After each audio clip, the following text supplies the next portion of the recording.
O que é geopolítica? Olha, a própria palavra... Não, primeiro vamos falar do significado genérico da palavra. Quando você fala em geopolítica, as pessoas pensam em... tá falando de política internacional, de relações internacionais.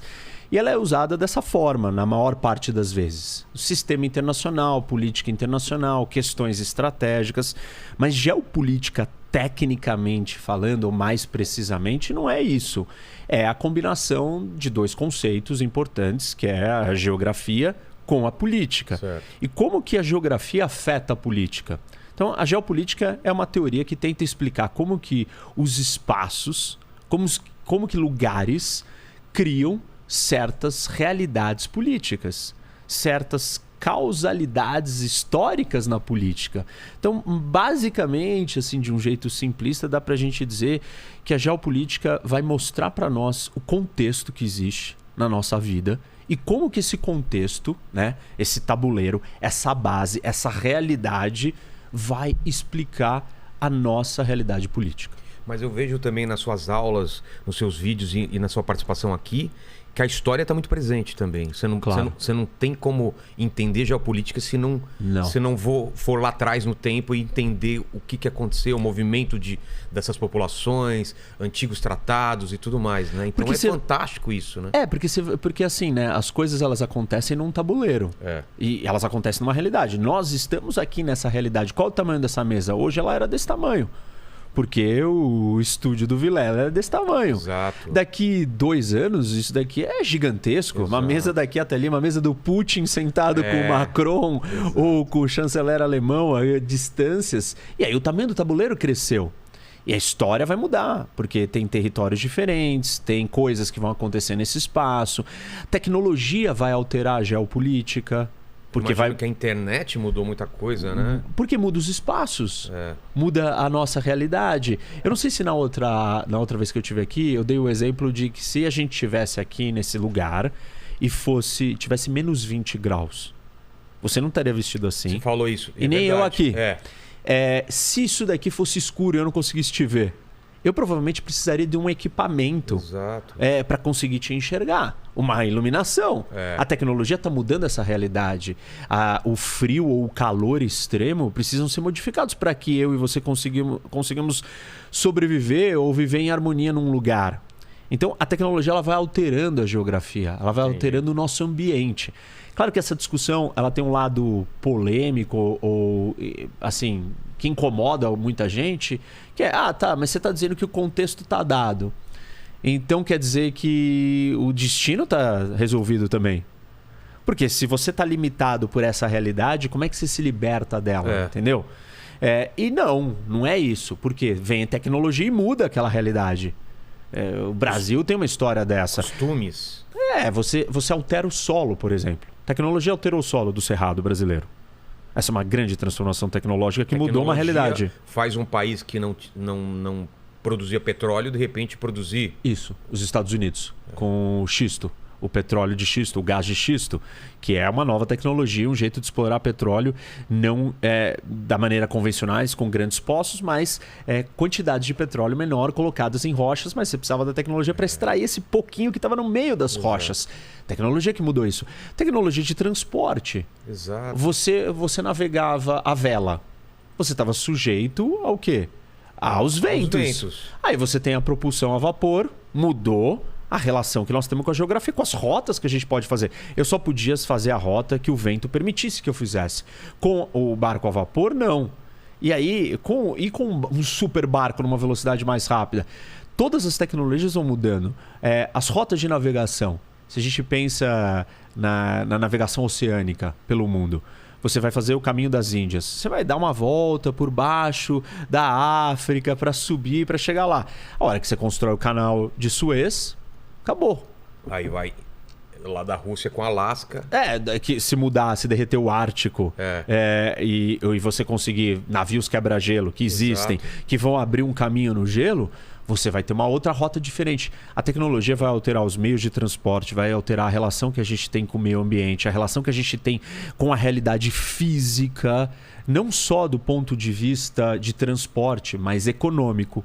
cultural, sobrevivência, oportunidades, negócios, riqueza.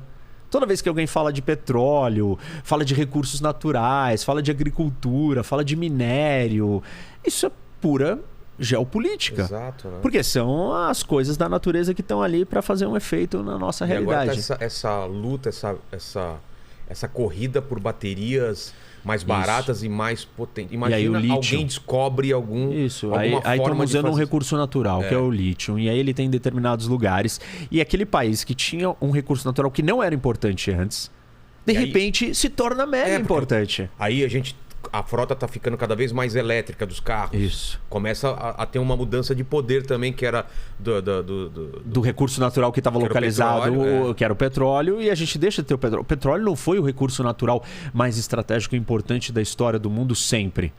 A gente teve que descobrir a existência do petróleo, o uso dele e os seus milhões de desdobramentos, não só como combustível, mas como outros produtos, né? Plástico, etc. Então, o petróleo acaba virando um ativo natural estratégico, que não era.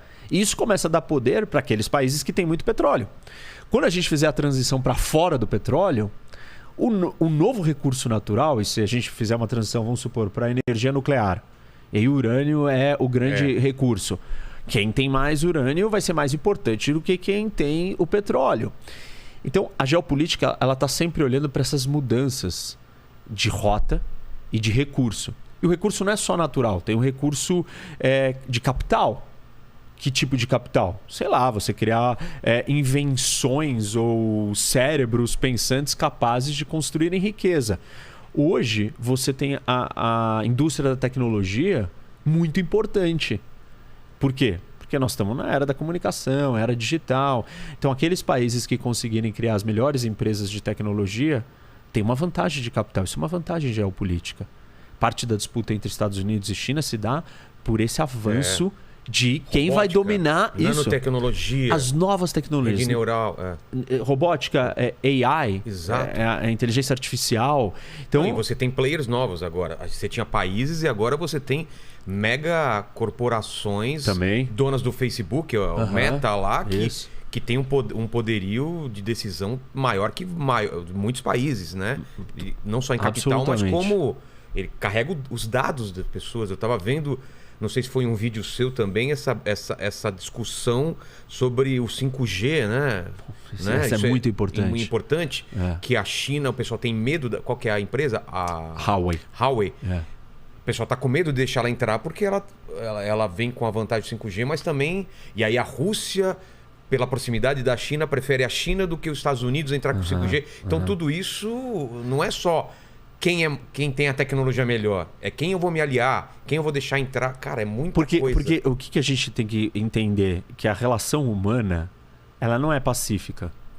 E isso é uma premissa básica para entender a geopolítica. Porque você vai falar assim, não, mas por que faz diferença o outro ter mais recurso que eu? Porque existe escassez. Quando existe escassez e eu preciso daquele recurso, eu vou brigar com você. Você não vai virar e me dar a sua comida... se você corre o risco de passar fome. Então nós vamos brigar por aquela comida. Nós vamos brigar pelo território mais fértil, que produz mais comida.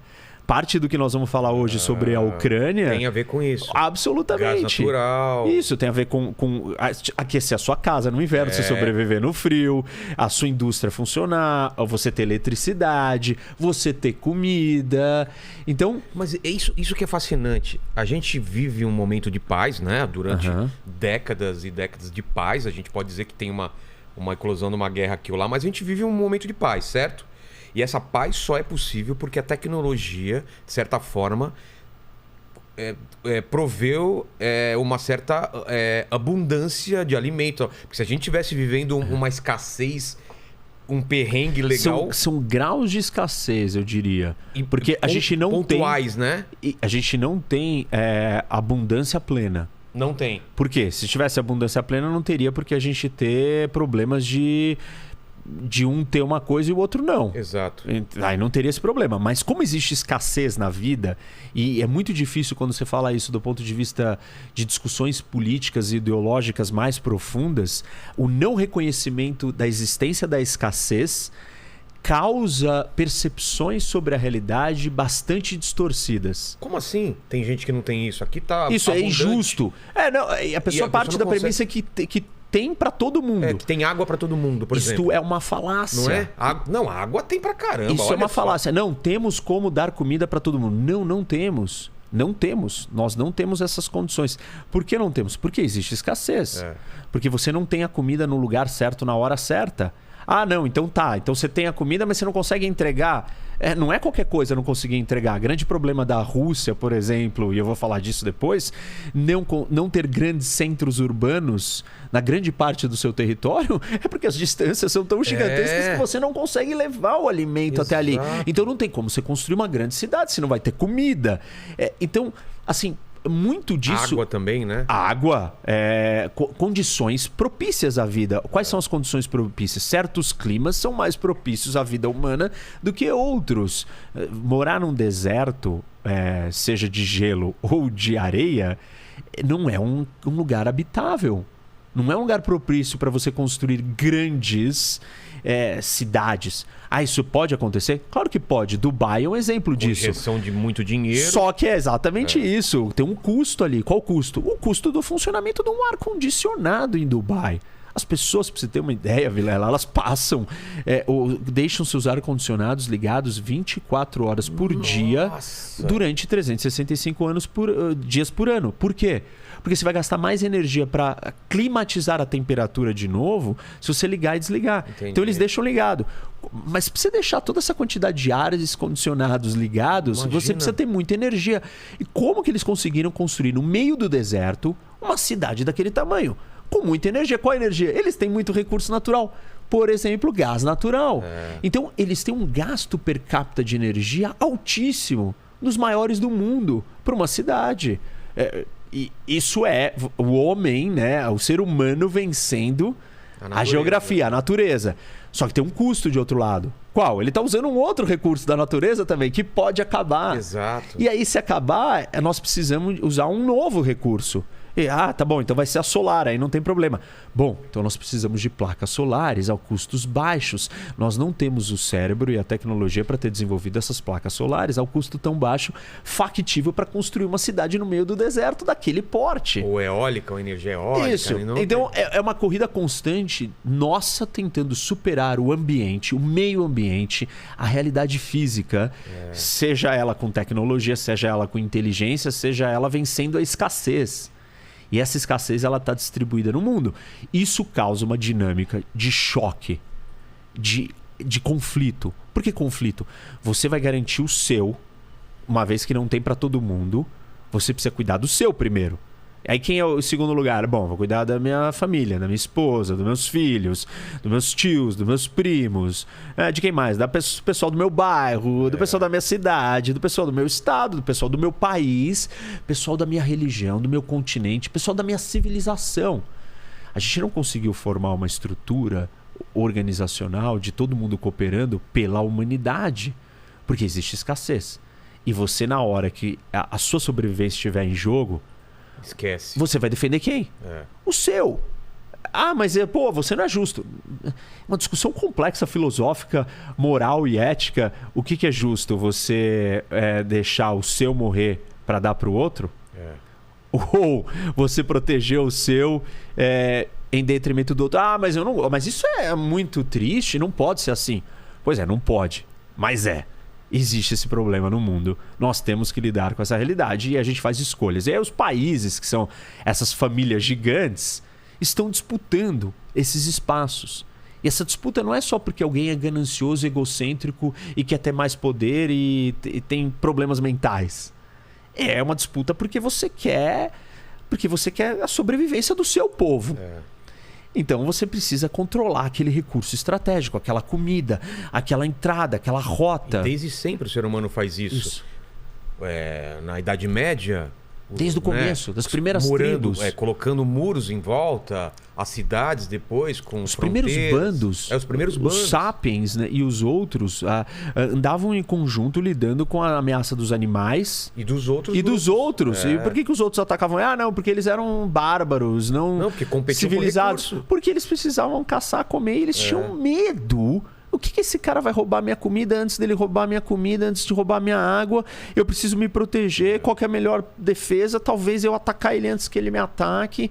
E assim por diante. Então, a gente não conseguiu viver em harmonia. Porque se eu falo todas essas coisas e as pessoas não entenderem que existe uma disputa estratégica de poder, não poder no sentido de eu quero acumular e ser o rei. Não é aquela coisa de filme barato do vilão que quer dominar o mundo. Não é war, né? Dominar por dominar. Não, eu quero ter mais. Não é isso, né? É domínio por sobrevivência, é domínio por riqueza, é domínio por desenvolvimento, é domínio por abundância. Abundância não no sentido de sobrar, né? Mas no sentido de riqueza.